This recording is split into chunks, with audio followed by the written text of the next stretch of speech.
출애굽기 2장. 레위 집안의 한 사람이 레위 집안의 어떤 여자를 아내로 맞아들였습니다. 그 여자가 임신하여 아들을 낳았습니다. 여자는 그 아기가 너무 잘생겨서 3달 동안 숨겨두었습니다.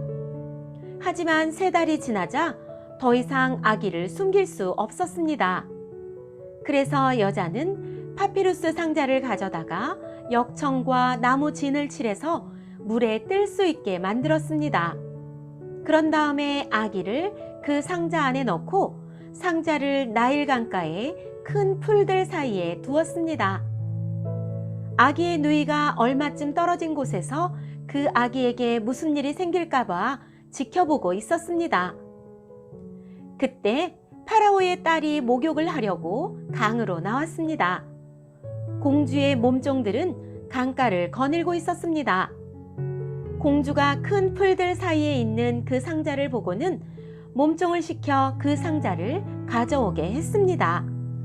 공주가 상자를 열어보니 거기에는 남자아이가 울고 있었습니다. 공주는 우는 아이를 보자 불쌍한 생각이 들었습니다. 그래서 공주가 말했습니다. 이 아이는 틀림없이 히브리 사람의 아기일 거야. 그때 아기의 누이가 나가서 공주에게 물었습니다. 제가 가서 이 아기에게 젖을 먹일 히브리 여자를 구해올까요? 공주가 말했습니다. 그래, 그렇게 하여라.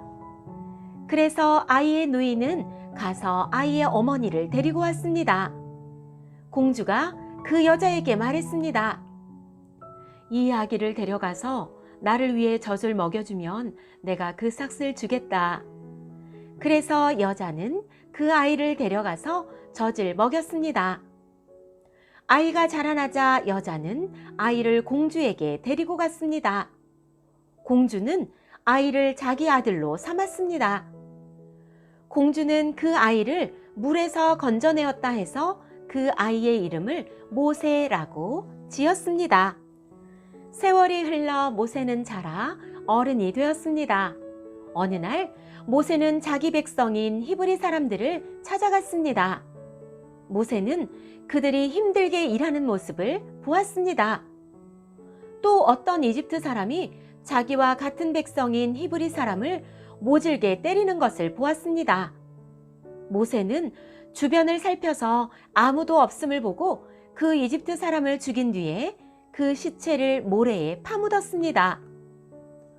이튿날 모세가 다시 나가니 히브리 사람 둘이 서로 다투고 있는 모습이 보였습니다. 모세는 그 중에서 잘못한 사람에게 말했습니다. 왜 당신과 한 핏줄인 사람을 때리는 거요? 그 사람이 대답했습니다. 누가 당신을 우리의 지도자와 재판관으로 세웠어? 그래, 이집트 사람을 죽이듯이 나도 죽일 생각이요? 그 말을 듣고 모세는 두려워졌습니다. 모세는 내가 한 일이 탈로 났구나 하고 생각했습니다. 파라오가 모세의 일을 듣고 모세를 죽이려고 찾았습니다. 그러나 모세는 파라오에게서 달아나 미디안 땅으로 도망가 살았습니다. 하루는 모세가 우물가에 앉아 있었습니다. 미디안에 7딸을 둔 제사장이 있었습니다. 그의 딸들이 아버지의 양떼에게 물을 먹이려고 그 우물로 왔습니다. 딸들은 양떼에게 먹일 물을 구유에 채우고 있었습니다. 그런데 어떤 목자들이 와서 여자들을 쫓아냈습니다. 그러자 모세는 여자들을 도와 양떼에게 물을 먹여 주었습니다. 여자들이 아버지 르우엘에게 돌아왔습니다.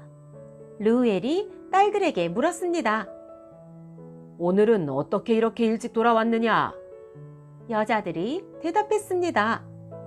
목자들이 우리를 쫓아냈지만 어떤 이집트 사람이 우리를 지켜주었습니다. 그 사람은 물을 길어서 양떼에게 먹여주기도 했습니다. 르우엘이 딸들에게 물었습니다. 그 사람은 어디에 있느냐? 왜 그 사람을 그냥 두고 왔느냐? 그 사람을 불러서 음식을 대접하도록 하여라. 모세는 르우엘의 집에서 사는 것을 좋아했습니다. 르우엘은 모세와 자기 딸 십보라를 결혼시켰습니다. 십보라는 아들을 낳았습니다. 모세는 자기 땅이 아닌 곳에서 나그네로 살고 있었기 때문에 그 아들의 이름을 게르솜이라고 지었습니다. 세월이 흘러서 이집트 왕이 죽었습니다. 이스라엘 백성은 강요에 의해 너무나 힘겹게 일했기 때문에 신음했습니다. 그들이 도와달라고 부르짖었더니 하나님께서 그들의 소리를 들으셨습니다. 하나님께서는 그들의 소리를 들으시고 아브라함과 이삭과 야곱에게 하신 약속을 기억하셨습니다. 하나님께서는 이스라엘 백성의 고통을 보시고 그들에게 관심을 가지셨습니다.